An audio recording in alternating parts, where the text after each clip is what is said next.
बिस्मिल्लाहिर्रहमानिर्रहीम अस्सलाम वालेकुम डियर स्टूडेंट। आज हम आईकॉम पार्ट 1 की जो प्रिंसिपल ऑफ अकाउंटिंग की बुक है उसका जो चैप्टर नंबर 6 है बिल ऑफ एक्सचेंज का, उसकी एक्सरसाइज नंबर 14 आज हम करने जा रहे हैं।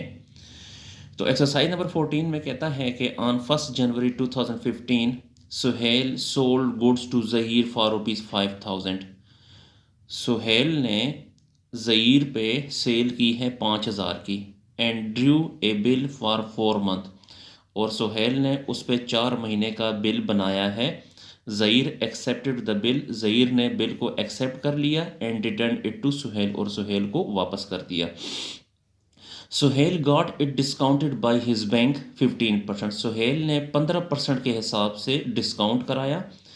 ऑन मेच्योरिटी, जब टाइम पूरा हुआ यानी जब 4 माह पूरे हुए, Zaheer was not in a position to meet his acceptance, Zaheer इस पोजीशन में नहीं था कि वो बिल की अदायगी करे।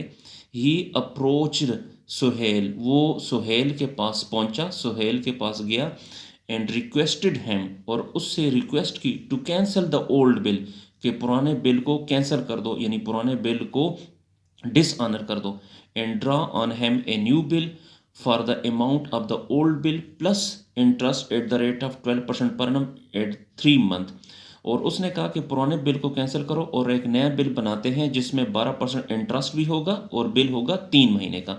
Suhail agreed to the proposal, Suhail ने ज़हीर की बात मान ली।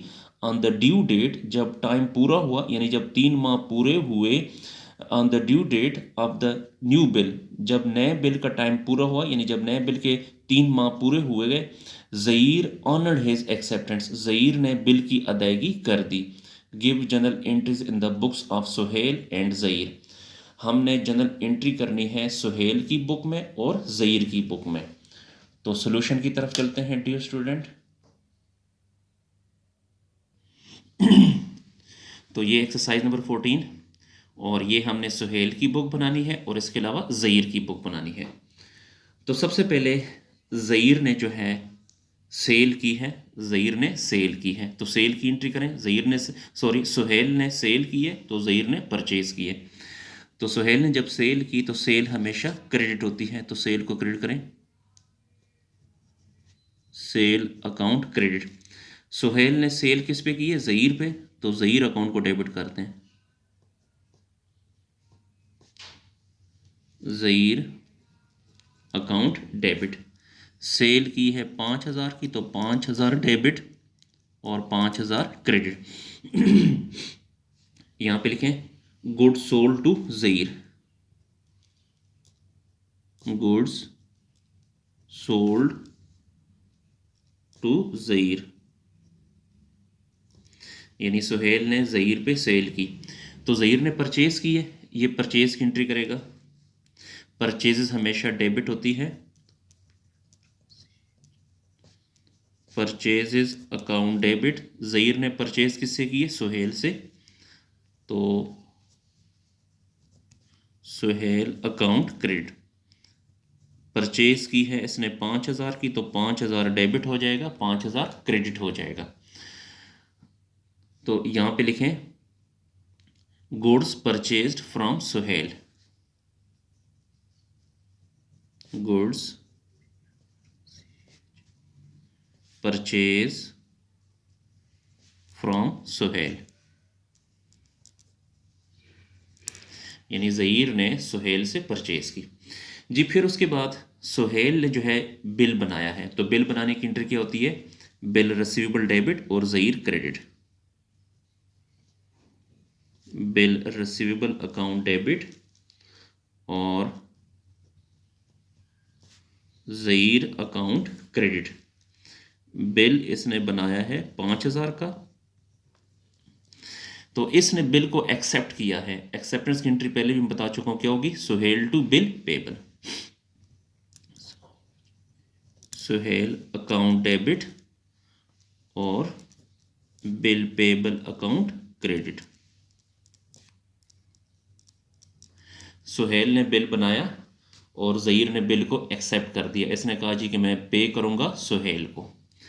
तो इसकी नरेशन लिखें, acceptance given for 4 month, acceptance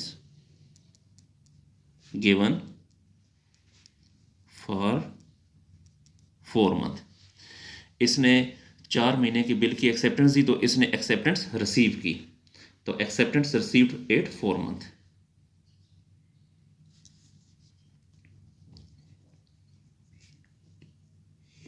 acceptance received for 4 month।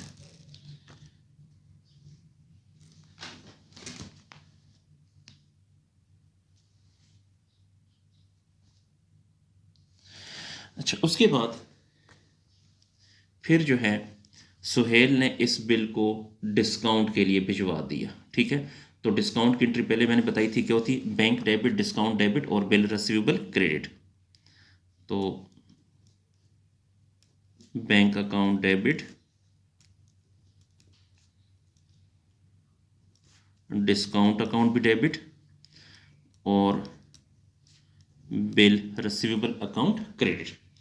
जी, ये जो है डिस्काउंट की एंट्री है, तो यहाँ पे लिखें बिल डिस्काउंटेड एट 15% पर annum। Bill discounted, bill discounted eight 15%। अब देखें बिल कितने का था, 5,000 का था, तो 5,000 क्रेडिट। डिस्काउंट की कैलकुलेशन समझें, देखें बिल है 5,000 का, डिस्काउंट हुआ है 15%, तो 15/100। कितने महीने का बिल है, 4 महीने का है, तो 4/12, क्योंकि साल में 12 महीने होते हैं, तो ये आ जाएगा 250। तो 5,000 में से 250 को माइनस करें तो 4750 आता है। तो बैंक डेबिट है 4750 से, और डिस्काउंट डेबिट है 250 से, और बिल रिसीवेबल क्रेडिट है 5,000 से। डियर स्टूडेंट, जब ये सुहेल ने बिल को डिस्काउंट के लिए बैंक भिजवा दिया तो बिल बैंक का हो जाता है, ये याद रखिएगा, यानी बिल जो है वो अब वो बैंक का हो गया है। जी, उसके बाद फिर क्या हुआ, इसके अगेंस्ट ये जो ज़हीर है ये एंट्री नहीं करता।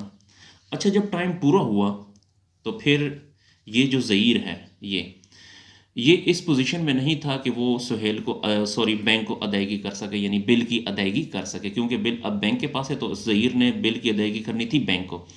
लेकिन ये इस पोजीशन में नहीं था कि वो बैंक को अदायगी कर सके। तो इसने क्या किया कि ये सुहेल के पास आता है और सुहेल को कहता है कि ये जो पुराना बिल है इसको अब हम कैंसिल करते हैं और नया बिल बनाते हैं। तो सुहेल ने इसकी बात मान ली। तो अब जो सुहेल है इस पुराने बिल को कैंसिल करेगा। तो बिल को कैंसिल करने का तरीका क्या क्या होता है कि जिसकी वजह से बिल डिसऑनर होता है उसे डेबिट करना है, जिसके पास बिल होता है उसे क्रेडिट करना है। तो देखें बिल किसकी वजह से डिसऑनर हुआ, ज़हीर की वजह से, तो ज़हीर को डेबिट कर देगा ये,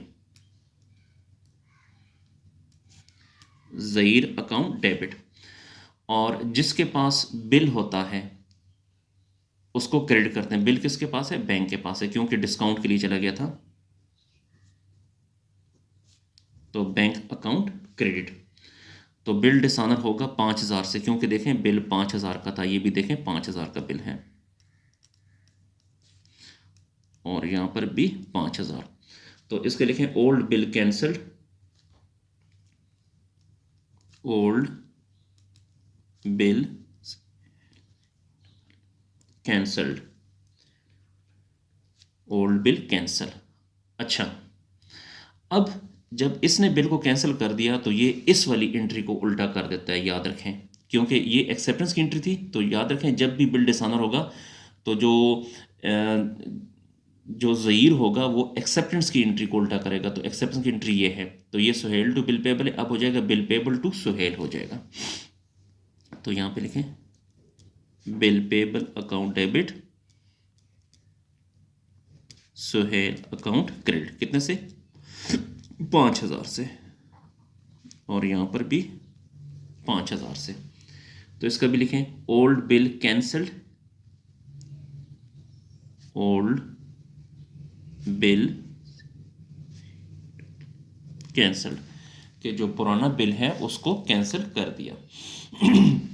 अच्छा, ज़हीर ने इससे कहा था जी कि पुराने बिल को कैंसिल करके नया बिल बनाएंगे और उसमें इंटरेस्ट भी शामिल होगा। तो अब ये जो है यानी ये जो सुहेल है ये नया बिल बनाएगा। तो नया बिल बनाने की एंट्री क्या होती है?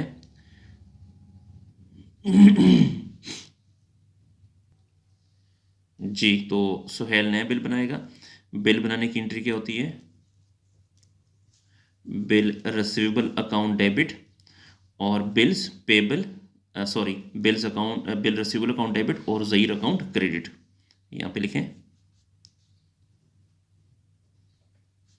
Zaheer account credit. अब जब एग्रीमेंट के मुताबिक इसने कहा था कि आप नया बिल बनाएंगे और उसमें जो है 12% इंटरेस्ट भी शामिल होगा, तो इंटरेस्ट इसके लिए इनकम है, इनकम हमेशा क्रेडिट होती है, तो इंटरेस्ट को क्रेडिट कर दें, इंटरेस्ट अकाउंट क्रेडिट। देखें पुराने बिल की अमाउंट कितनी थी? 5,000। तो एक तो ये हो गया जी, 5,000 ये हो गया। दूसरा ये है कि 5,000 का रेट ऑफ इंटरेस्ट कितना है जी? 12%। 5,000 का 12%, लेकिन 3 माह का, क्योंकि नया बिल जो है वो 3 माह का है, तो ये बनेगा तकरीबन 150 आ जाएगा जी, 150 आता है। और 5,000 जमा 150, तो 5,150, तो नया बिल बनेगा 5,150 का। ये न्यू बिल बना है जी। इसकी नरेशन की जगह नहीं रही, तो नरेशन आप लोग खुद लिख लें, अगर ना भी लिखें तो कोई इशू नहीं है जी। अच्छा, क्योंकि ये एंट्री सही होनी चाहिए। जब इसने नया बिल बनाया तो इसने नए बिल को एक्सेप्ट किया। एक्सेप्टेंस की एंट्री क्या होती है? Suhail to bill payable, Suhail account debit, bill payable account credit. Bill बना है 5,150 का, 5,150 का। तो इसकी आप नरेशन लिखें, एक्सेप्टेंस गिवन,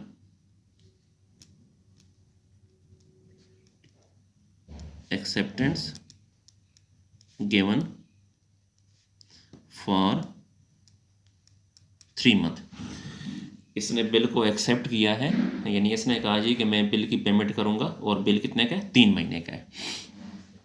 अच्छा, फिर क्या होता है कि जब टाइम पूरा होता है, जब टाइम पूरा हो जाता है, तो ये जो ज़हीर है ये बिल की अदायगी कर देता है। डियर स्टूडेंट, मैंने आपको पिछले लेक्चर्स में बताया था कि अदायगी की एंट्री क्या होती है? Bills payable to cash.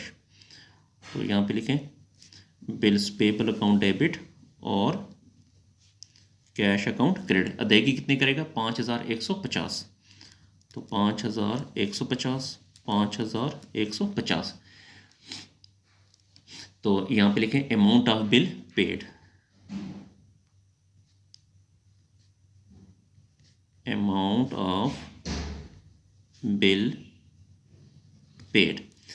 इसने अदायगी किसको करनी? जिसके पास बिल होगा। तो देखें बिल इसी के पास है, ठीक है, यानी सुहेल के पास है, तो ये अदायगी करेगा सुहेल को। तो सुहेल यहाँ पे वसूली की एंट्री करेगा। वसूली की एंट्री क्या होती है? कैश टू बिल रिसीवेबल,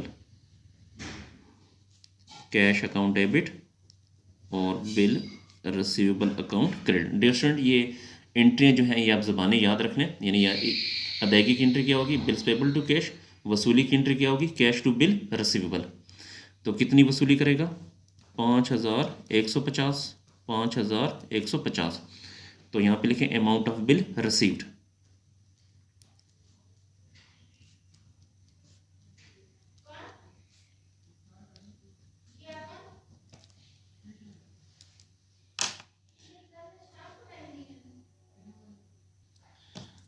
जी, तो दोबारा सुने, इसने बिल की अमाउंट पे कर दी इसको, और इसने ये अमाउंट वसूल कर ली। तो पेमेंट की एंट्री क्या होती है? Bills payable to cash. वसूली की एंट्री क्या होगी? Cash to bill receivable. और इसके साथ ही हमारा क्वेश्चन ख़त्म हुआ। डियर स्टूडेंट, अगर आपको मेरी वीडियो पसंद आ रही है तो मेरे चैनल को लाजमी सब्सक्राइब करें और लाइक करें, और इन वीडियोस को अपने दोस्तों और स्पेशली जो आपके कॉमर्स के जो स्टूडेंट हैं, कॉमर्स के जो क्लास फेलो हैं, उनके साथ शेयर करें ताकि वो भी इससे फ़ायदा हासिल कर सकें। इसके अलावा अगर आपको आई काम की, डी काम की, एडवांस अकाउंटिंग की और जो इंटरमीडिएट अकाउंटिंग है, जितनी क्लासेस की अकाउंटिंग है, अगर उसका आपको सोल्यूशन चाहिए तो कंप्लीट सोल्यूशन आपको मिल सकता है मेरे चैनल की जो प्ले लिस्ट है वहाँ पे जाके, वहाँ से आप हासिल कर सकते हैं। अगर आपको किसी पॉइंट की समझ नहीं आ रही तो आप कमेंट सेक्शन में जाकर मुझसे पूछ सकते हैं। अल्लाह हाफिज़।